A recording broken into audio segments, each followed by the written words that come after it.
दोस्तों, पुराने समय की बात है। किसी नगरी में एक युवक रहा करता था। वो युवक बहुत ही शर्मीला था। वो इतना शर्मीला था कि जब भी उसके सामने कोई नया आदमी आकर खड़ा हो जाता तो वो उससे बात तक नहीं करता था। यहाँ तक कि जिन्हें वो जानता था, पहचानता था, उनसे भी बात करने में बहुत शर्माता था। अपनी इस समस्या के कारण वो बहुत परेशान रहता था, क्योंकि वो अपने जीवन में कुछ भी नहीं कर पा रहा था। धीरे धीरे समय बीतता रहा और समय बीतने के साथ उस युवक की शर्माने की आदत भी बढ़ती चली गई, जिसके कारण वो और ज्यादा तनाव में रहने लगा, परेशान रहने लगा, उदास रहने लगा। उसे ये समझ नहीं आ रहा था कि वो अपनी इस समस्या से किस तरह से छुटकारा पाए। उसके घर वाले भी अब उसकी इस समस्या को लेकर बहुत चिंतित रहने लगे थे। वे सोचते थे कि इसका क्या होगा, ये अपने जीवन में कुछ कर भी पाएगा कि नहीं। जब भी वो कहीं काम के लिए जाता तो लोग उसके सीधेपन का फायदा उठाते, उसे परेशान करते। वो कुछ बोल भी नहीं पाता था, जिसके कारण उसे कोई कुछ भी कह देता और वहां से चला जाता। इन सब कारणों की वजह से उसका मन किसी भी काम में नहीं लगता था।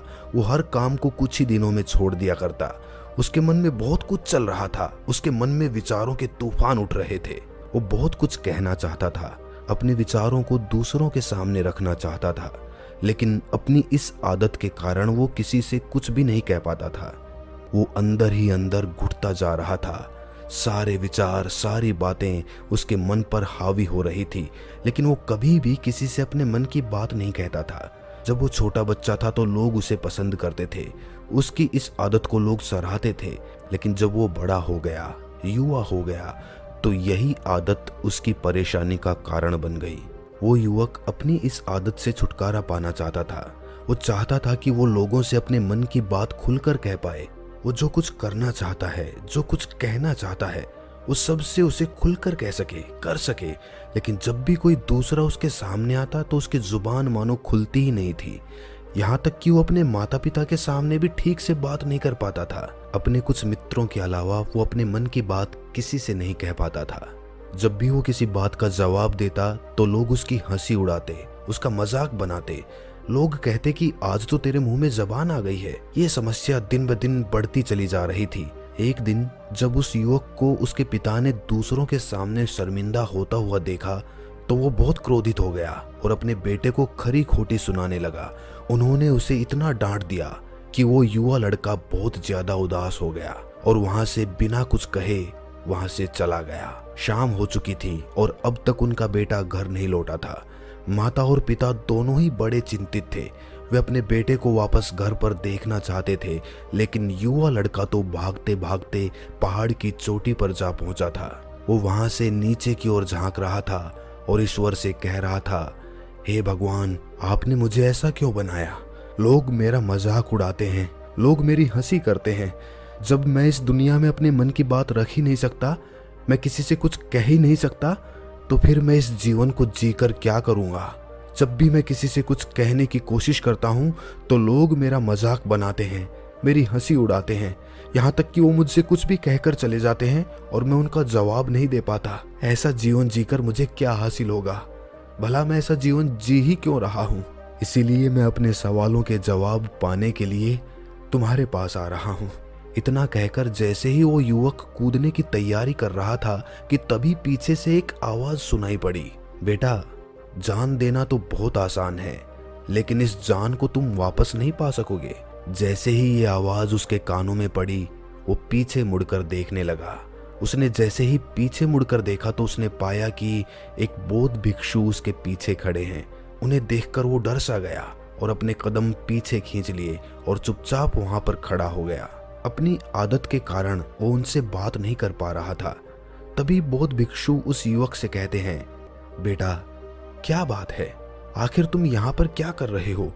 और तुम अपने इस जीवन को समाप्त क्यों करना चाहते हो? ये अनमोल जीवन बहुत कम लोगों को नसीब होता है और तुम्हें ये जीवन व्यर्थ लगता है? इस पर वो युवक कहता है कि नहीं, ऐसा कुछ नहीं है, मैं तो बस यहाँ पर खड़ा होकर देख रहा था। तभी बौद्ध भिक्षु उस युवक से कहते हैं, बेटा, मैं जानता हूं कि तुम यहाँ पर क्या करने आए थे। तुम मुझसे कुछ भी नहीं छुपा सकते, लेकिन मैं चाहता हूं कि तुम अपनी समस्या खुद मुझे बताओ, तब मैं उसका समाधान तुम्हें बताऊंगा। यदि तुम चाहते हो कि कोई तुम्हारी मदद करे तो उसके लिए पहले तुम्हें ही आगे बढ़ना होगा। यदि तुम चाहते हो कि मैं तुम्हारी समस्या का समाधान करूं तो तुम्हें मुझे अपनी सारी समस्या बतानी होगी, वरना मैं कुछ नहीं कर सकूंगा। उस बौद्ध भिक्षु की ये बात सुनकर वो युवक कहता है कि नहीं नहीं नहीं, मैं ठीक हूँ, मैं सच कह रहा हूँ। उस युवक की बात सुनकर बौद्ध भिक्षु उस युवक से कहते हैं, ठीक है बेटा, यदि तुम नहीं चाहते कि मैं तुम्हारी मदद करूं तो कोई बात नहीं, मैं तुम्हारी बात पर विश्वास कर लेता हूं। लेकिन तुम्हें भी मेरी एक बात पर विश्वास करना चाहिए कि मैं तुम्हारी मदद के लिए ही यहाँ पर आया हूँ। तुम चाहो तो तुम अपनी समस्या मुझे बता सकते हो और मैं तुम्हारी इस समस्या का समाधान भी अवश्य करूँगा। ये सुनकर वो युवक उस बौद्ध भिक्षु से कहता है कि नहीं नहीं, मैं ठीक हूँ, आप जाइए। इस पर वो बौद्ध भिक्षु उस युवक से कहते हैं कि ठीक है बेटा, यदि तुम चाहते हो कि मैं यहाँ से चला जाऊं तो मैं यहाँ से चला जाता हूँ, लेकिन मेरी एक बात याद रखना, मेरे जाने के बाद तुम्हारी कोई मदद नहीं करने आएगा और हो सकता है कि तुम्हारी मदद के लिए कोई और भी ना आ पाए। इतना कहकर बौद्ध भिक्षु पीछे की ओर मुड़े और अपने मार्ग पर आगे बढ़ने लगे। वो युवक वहीं पर खड़ा होकर ये सब देख रहा था। जैसे ही वो कुछ दूर पहुंचे तभी उस युवक ने जोर से आवाज लगाई, हे गुरुदेव, मेरी समस्या बहुत बड़ी है, क्या आप उसका समाधान कर सकेंगे? ये सुनकर बौद्ध भिक्षु वहीं पर खड़े हो गए। पीछे मुड़कर उन्होंने उस युवक की बात का जवाब देते हुए कहा, बेटा, इस दुनिया में कोई भी ऐसी समस्या नहीं है जिसका कोई समाधान ना हो। यदि तुम मुझे अपनी समस्या बताओगे तो मैं उसका समाधान अवश्य करूंगा। तभी वो युवक उस बौद्ध भिक्षु से अपनी समस्या बताते हुए कहता है कि गुरुवर, मेरी एक बहुत बड़ी समस्या है कि मैं शर्मीला हूँ, जिस कारण मैं किसी से कोई बात नहीं कर पाता हूँ। यहाँ तक कि मैं अपने मन की बात भी किसी को नहीं बता पाता। जब भी मैं किसी से बात करने की कोशिश करता हूँ तो लोग मेरा मजाक उड़ाते हैं, मेरी हंसी उड़ाते हैं। जब भी मुझे कोई खरी खोटी सुनाता है, उल्टी सीधी बात करता है, तो उसका मैं जवाब तक नहीं दे पाता। मैं लोगों की तरह चालाक बनना चाहता हूँ, लोगों की तरह बातों का जवाब देना चाहता हूँ, अपने मन की बात करना चाहता हूँ। मैं इस दुनिया के साथ कदम से कदम मिलाकर आगे बढ़ना चाहता हूँ। क्या इसका कोई समाधान है?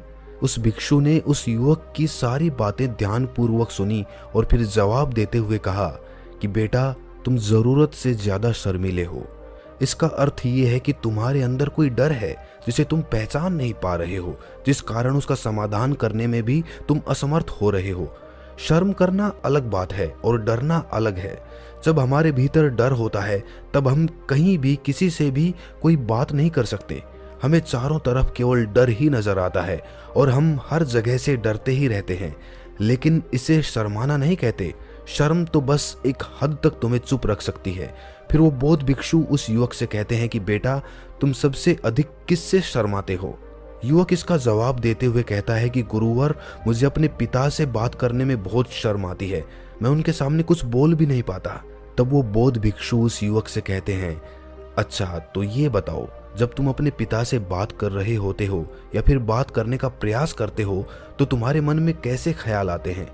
युवक इसका जवाब देते हुए कहता है, गुरुवर, जब भी मैं अपने पिता से बात करने का प्रयास करता हूँ तो मुझे ऐसा लगता है कि मानो मेरे पिता मुझे अभी डांट देंगे, मुझ पर क्रोध करेंगे, मुझसे नाराज हो जाएंगे और कहीं ना कहीं मुझे ये भी लगता है कि मैं कुछ गलत बात ही करूँगा।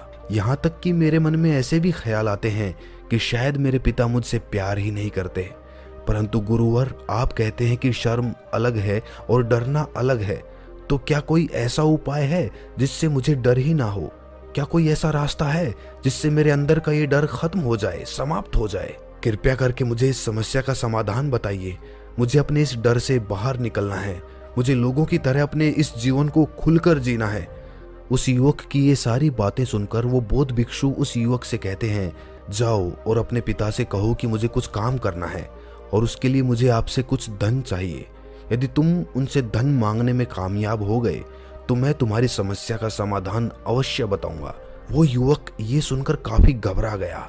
उसने उस गुरुवर से कहा कि हे गुरुवर, मुझे ये कार्य ना दीजिए, मैं उनसे कुछ नहीं कह पाता।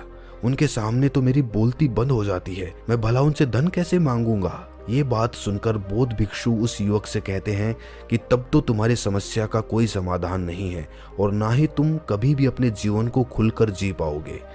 ये बात सुनकर युवक उस बौद्ध भिक्षु से कहता है कि गुरुवर, ऐसा ना कहें, कृपया करके मुझे कोई और कार्य बताइए कोई ऐसा कार्य जिससे मेरे अंदर का डर पूरी तरह से समाप्त हो जाए, कोई ऐसा समाधान बताइए। इसका जवाब देते हुए वो बौद्ध भिक्षु युवक से कहते हैं, बेटा, यदि तुम्हें अपने अंदर के डर को समाप्त करना है तो पहले तुम्हें ये कार्य करना होगा जो मैंने तुम्हें कहा है। वो युवक काफी देर तक सोच विचार करने के बाद पुनः उस गुरु से कहता है कि ठीक है, यदि आप चाहते हैं कि इस कार्य को करूं तो मैं इसे करने का पूरा प्रयास करूंगा। इतना कहकर वो युवक अपने घर लौट आता है। उसे देखकर उसके माता पिता बहुत खुश हो जाते हैं। युवक आगे कहता है, पिताजी, मैं कुछ काम करना चाहता हूँ और उसके लिए मुझे आपसे कुछ धन चाहिए। क्या आप मुझे कुछ धन दे सकते हैं? इतना सुनकर उस युवक के पिता ने उसकी ओर ध्यान से देखा। काफी देर देखने के बाद वो खुशी से झूम उठे और तुरंत ही उन्होंने कुछ धन अपने पुत्र के हाथों पर रख दिया और कहने लगे कि बेटा, इतना धन काफी है या फिर तुम्हें और धन चाहिए?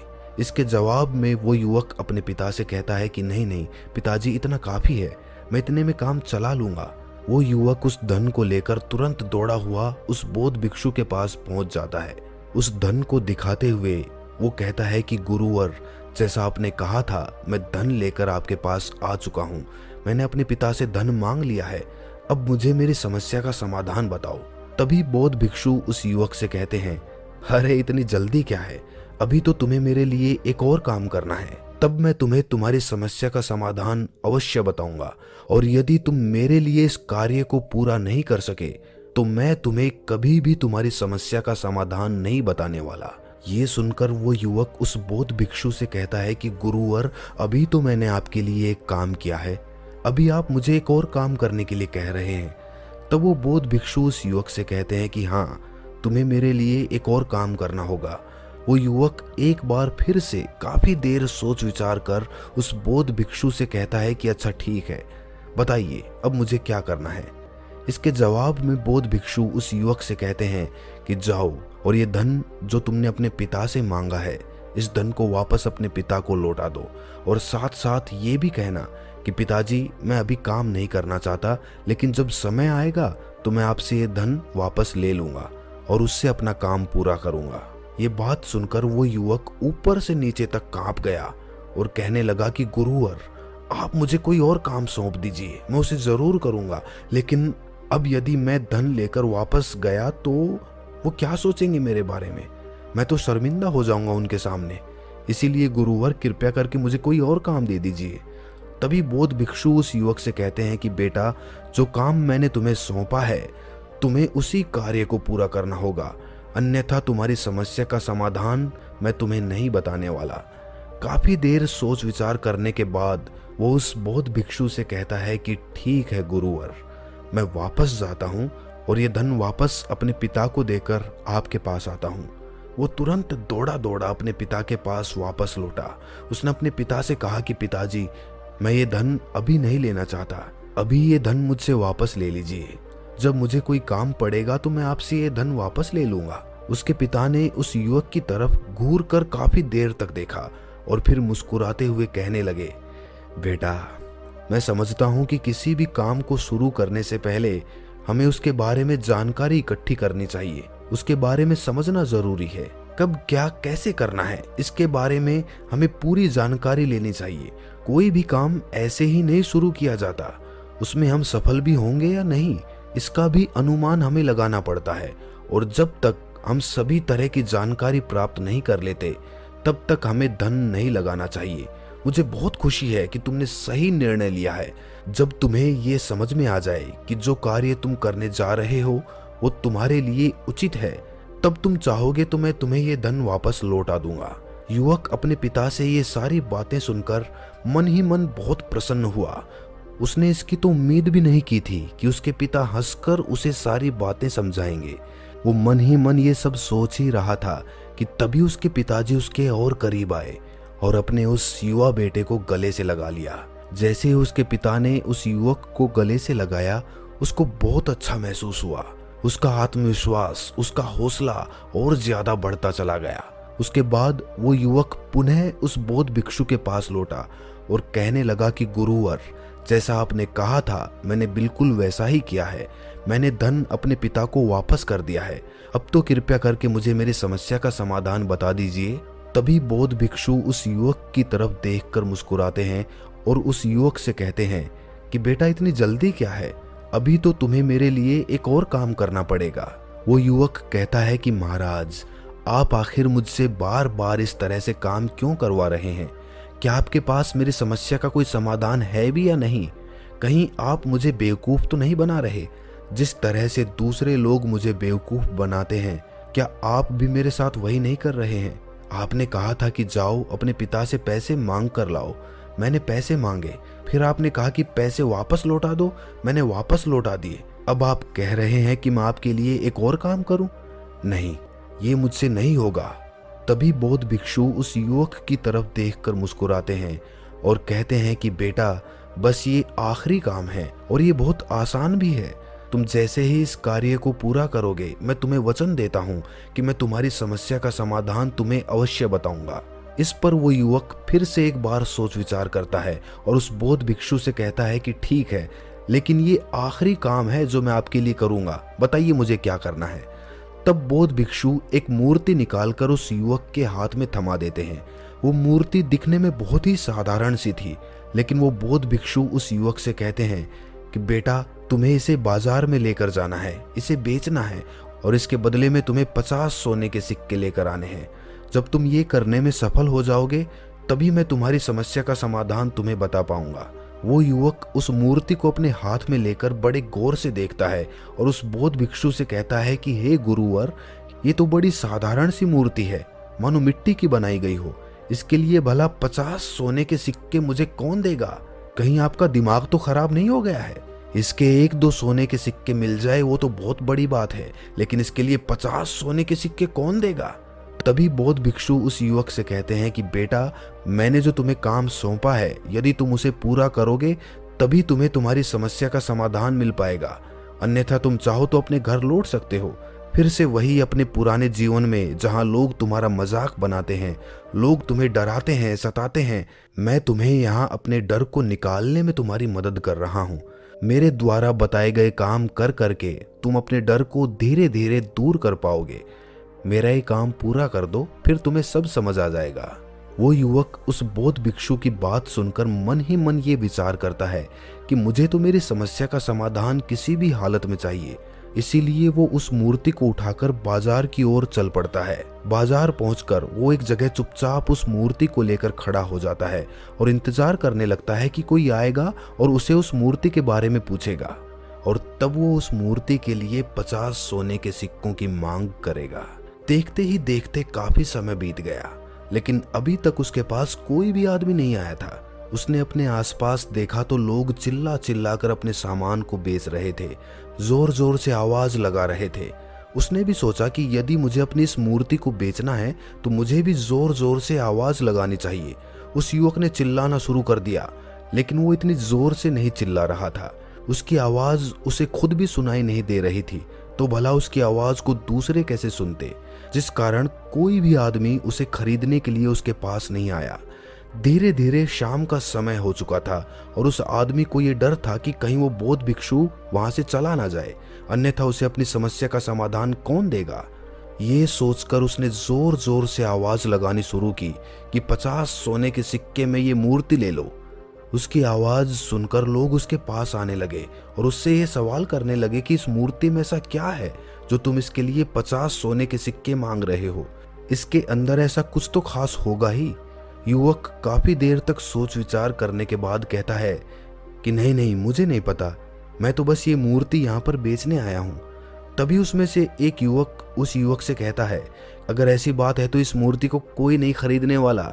आखिर इस मूर्ति में ऐसा क्या खास है जिसके लिए तुम सोने के सिक्के मांग रहे हो? ये तो तुम्हें बताना ही पड़ेगा। धीरे धीरे कई लोग उसके पास आए और सभी ने बस एक ही सवाल किया, आखिर इस मूर्ति में ऐसा क्या खास है, ऐसी क्या बात है जिसके लिए तुम सोने के सिक्के की मांग कर रहे हो? उस युवक ने उससे बातचीत की, उन्हें समझाने की कोशिश की, कई प्रयत्न किए, लेकिन कोई भी उस मूर्ति को 50 सोने के सिक्के देकर खरीदने के लिए तैयार नहीं था।